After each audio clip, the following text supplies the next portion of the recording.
તાપી જિલ્લા મહિલા અને બાળ અધિકારીની કચેરી તથા ગુજરાત મહિલા આર્થિક વિકાસ નિગમ ગાંધીનગરના સંયુક્ત ઉપક્રમે તાપી જિલ્લામાં મહિલા સ્વરોજગાર મેળાનું સફળતાપૂર્વક આયોજન કરવામાં આવ્યું હતું। આ કાર્યક્રમમાં તારીખ 4 ડિસેમ્બરના રોજ વ્યારા સ્થિત ડોક્ટર બાબા સાહેબ આંબેડકર ભવન વ્યારા ખાતે સવારે યોજાયો હતો।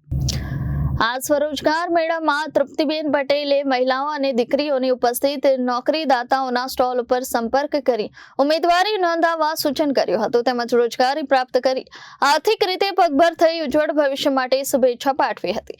જિલ્લા મહિલા અને બાળ અધિકારી સુલોચના પટેલ મહિલા અને બાળ વિકાસ વિભાગ હસ્તક કાર્યરત યોજનાઓની વિવિધ માહિતી આપી હતી। આ કાર્યક્રમમાં 5 કંપનીઓ આવેલી જેમાં કુલ 398 ઉમેદવારોએ ભાગ લીધો હતો અને કંપનીઓએ ઉમેદવારોની પ્રાથમિક પસંદગી કરી કોલ લેટર એનાયત કર્યા હતા।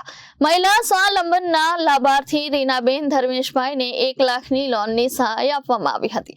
વાલી દીકરી યોજના મંજૂરી હુકમ વિતરણ કરવામાં આવ્યો હતો તેમજ ઊંચામાળા ખાતે ગુજરાત મહિલા આર્થિક વિકાસ નિગમ લિમિટેડ ગાંધીનગર EDI દ્વારા તાલીમ પામેલી બહેનોને પ્રમાણપત્ર વિતરણ કરવામાં આવ્યું હતું। ખૂબ જ મોટી સંખ્યામાં લાભાર્થીઓ તેમજ બહેનો ઉપસ્થિત રહ્યા હતા। આ મેળાનો મુખ્ય ઉદ્દેશ જિલ્લાની મહિલાઓને સ્વરોજગાર લક્ષી માહિતી તાલીમ અને આર્થિક વિકાસ માટેની યોજનાઓથી માહિતગાર કરવાનો હતો। આ મેળામાં મોટી સંખ્યામાં ઉત્સાહી મહિલાઓએ ભાગ લીધો હતો અને સ્વરોજગારના વિવિધ પ્રકલ્પો વિશે માર્ગદર્શન મેળવ્યું હતું। જિલ્લા મહિલા અને બાળ અધિકારીની કચેરી દ્વારા આશા વ્યક્ત કરવામાં આવી હતી કે આ પ્રકારના કાર્યક્રમો થકી મહિલાઓ આર્થિક રીતે સક્ષમ બનશે અને જિલ્લાના સર્વાંગી વિકાસમાં તેમનો ફાળો વધશે। મેળાના સફળ આયોજન બદલ ઉપસ્થિત તમામ મહાનુભાવો અને મહિલા લાભાર્થીઓનો આભાર વ્યક્ત કરવામાં આવ્યો હતો।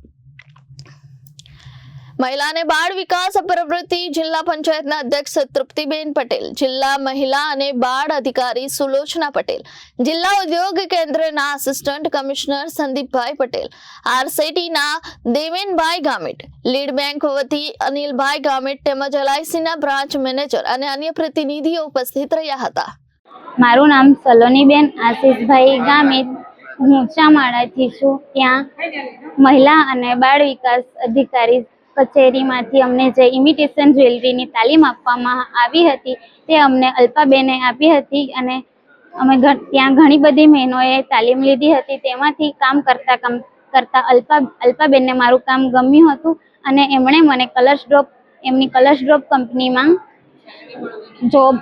જોબ આપી હતી અને ત્યાં એની સાથે સાથે હું હેન્ડવર્ક એમ્બ્રોઇડરીનું પણ કામ કરું છું અને હું સ્વનિર્ભર છું અને રોજગારી મેળવું છું।